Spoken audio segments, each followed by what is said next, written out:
Hello everyone, very warm welcome to all of you today's amazing podcast.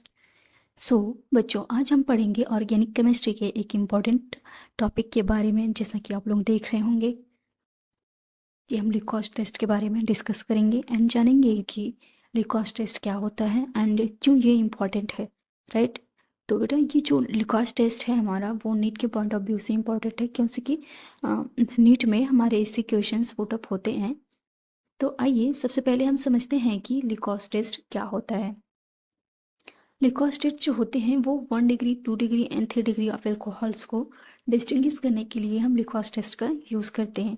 तो आइए उससे पहले हम देखते हैं कि इसमें क्या क्या रीजेंट यूज़ होता है एंड प्रोडक्ट क्या बनते हैं। ओके, तो यहाँ पे हम रीजेंट लेते हैं anhydrous Cl2 and concentrated HCl। Anhydrous Cl2 and concentrated HCl को हम लिकॉस टेस्ट बोलते हैं, सॉरी लिकॉस रीजेंट बोलते हैं।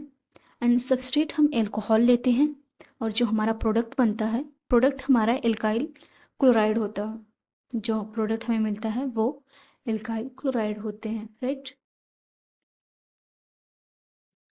तो अब हम बात करते हैं कि लिकॉस टेस्ट क्या होता है, राइट। जैसा कि हमने अभी आपको बताया कि Lucas test 1 degree 2 degree and 3 degree of alcohols को डिस्टिंग्विश करने के लिए यूज़ करती हैं लिकॉस टेस्ट का।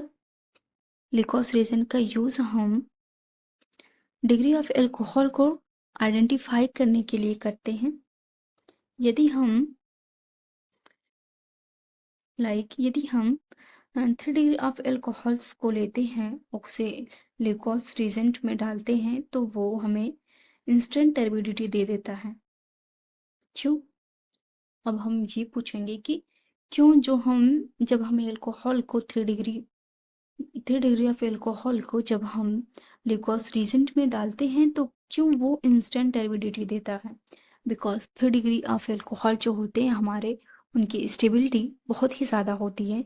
इसकी वजह से हमारा 3 डिग्री ऑफ एल्कोहल जो होता है वो इंस्टेंट टर्बिडिटी देता है।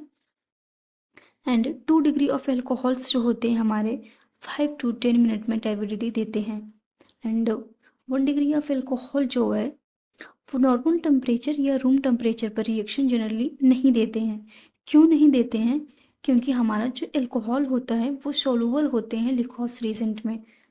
बट जब हम 1 डिग्री ऑफ एल्कोहल को लिकॉस रीजेंट के साथ ट्रीट करते हैं, रिएक्शन करते हैं, तो वो हमें एल्काइल हैलाइड देते हैं।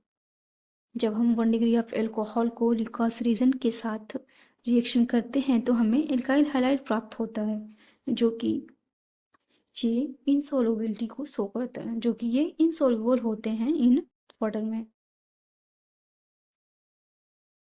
रिएक्टिविटी का ऑर्डर हमारा 3 degree 2 degree and 1 degree of alcohols होते हैं। ये SN2 मैकेनिज्म को फॉलो करते हैं। इसमें कार्बोकेटायंस भी बनता है, रीअरेंजमेंट भी होता है। रीअरेंजमेंट तभी होगा जब पॉसिबिलिटी होगी।